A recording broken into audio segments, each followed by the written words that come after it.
নমস্কাৰ, অন্য এটা মিনি ব্লগৰ সৈতে আপোনালোক সকলোকে স্বাগতম জনাইছোঁ।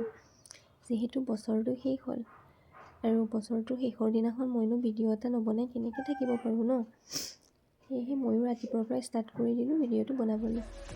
ৰাতিপুৱাই গৈছিলোঁ অলপ বজাৰ কৰিব। বজাৰ কৰি আহি পেলাই দুপৰীয়া ভাত পানী খাই গোটেইকেইটা ওলাইছোঁ আৰু ফুৰিবলৈকে। আৰু ফুৰিবনো ক'ত যাম বলকচোন, আপোনালোকে ভিডিঅ'টো চাই থাকক।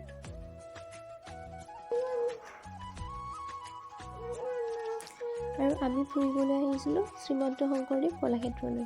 ধনুৱে যিহেতু আজি দুদিনমানৰ পৰা খুব কান্দি আছিলে কলাক্ষেত্ৰত যাই খেলিবলৈকে, সেইকাৰণে তাৰ কথা মতে আমি আহিছিলোঁ কলাক্ষেত্ৰলৈকে।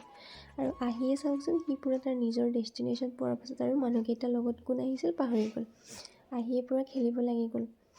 আৰু সৰু পোৱালি খেলা বস্তুখিনি দেখাৰ পাছত নিখেলিনো কেনেকৈ থাকিব ন। তাৰপাছত সি অলপ খেলাৰ পাছতে আমি অলপমান ভিতৰলৈকে আহিলোঁ। সেয়া কিবা এটা খুৱাওঁ বুলি পেলাই অলপ আহিলোঁ ইফাললৈকে। আৰু ইফালে অহাৰ কাৰণে সিয়াৰ খং চাবচোন, মোক একেবাৰে বকি বকি আহি আছিলে। তাক ক'লোঁ চোৱাচোন এইবিলাক বস্তু চাব লাগে, এইবিলাক নাচালে ডাঙৰ হ'লে কেনেকৈ জানিবা। নাই, কথা একদম নুশুনে। তাৰপাছত ভিতৰলৈকে আহি পেলাই দেখা পালোঁ যে ভিতৰখন ইমান ধুনীয়াকৈ সজাই আছিলে। আৰু কিহৰ কাৰণে সজাই আছিলে জানে? কলাক্ষেত্ৰত ৰামধেনু উৎসৱ আছে 2 তাৰিখৰ পৰা। সেয়েহে ভিতৰখন বহুত ধুনীয়াকৈ সজাই আছিলে। আৰু এইখিনি চাওকচোন বেটেদি ইমান ধুনীয়াকৈ সজাইছে। আৰু এইবোৰ কিবা কিবি বেলুন চেলুন এনেকৈ দিছিলে। তাৰপাছত ঘৰত আহিলোঁ।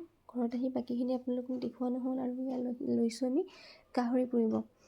এনেকৈ অঙঠাত গাহৰি পুৰি খোৱাৰ মজাই বেলেগ।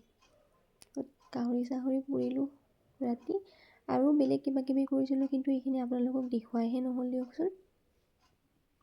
তেনেহ'লে বছৰটোৰ শেষ বুলি মোৰ ভিডিঅ'টো চাই কেনে পালে জনাবলৈ একেবাৰে নাপাহৰিব। আৰু like, comment, share and subscribe কৰি দিব। তেনেহ'লে আজিলৈ আহিছোঁ।